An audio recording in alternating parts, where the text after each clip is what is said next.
या ड्रायव्हर साहेब खालतं या. काऊनजी साहेब काय झालं? तुमची काय चूक झालेली आहे ते तुम्हाला आमचे साहेब समजून सांगणार.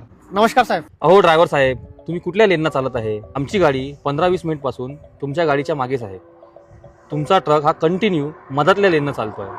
तुमचा ट्रक एक्सप्रेस हायवेला हा लेफ्ट लेननं चालला पाहिजे.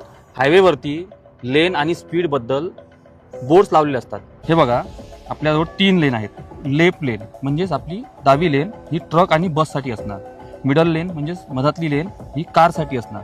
बरोबर आहे. त्याच्यानंतर ही जी लेन आहे ही ओव्हरटेकिंग लेन आहे. ट्रकला जर ओव्हरटेक करायचं असेल तर तो मिडल लेननं ओव्हरटेक करेल आणि परत आपल्या लेफ्ट लेनला येणार.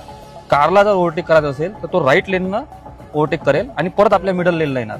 ओव्हरटेक हे नेहमी उजव्या बाजूने झालं पाहिजे. तुम्ही इथे लाल रंगाचा रिफ्लेक्टर लावलेला आहे, पण तुमच्या गाडीला जे C3 टाईपचं रिफ्लेक्टर लागते ती तुम्ही लावलेलं नाहीये. तुमच्या टायरची डेप आपण ट्रेड वेअर पासून जर मोजली तर ती 1.6 mm पेक्षा जास्त असली पाहिजे. आणि समृद्धी एक्सप्रेस हा पूर्ण सिमेंटचा आहे, त्याच्यामुळं याच्यामध्ये आपण नायट्रोजन एअर भरली पाहिजे. तुम्ही कंटिन्यू गाडी चालवल्यामुळं ह्या रोडवरती तुम्हाला रोड हिप्नोसिस होऊ शकतो. त्यामुळे तुम्ही दर 2 ते 3 तासांनी 15-20 मिनिटांसाठी गाडी थांबून थोडा रेस्ट केला पाहिजे. तुम्ही आता लेन आणि रिफ्लेक्टर बद्दल जी चुकी केली आहे त्याबद्दल तुम्ही चलान घ्या आणि हे चलान भरून टाकायचं.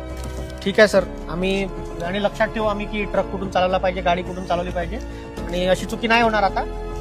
ठीक आहे सर, आम्ही भरून टाकतो. ठीक आहे.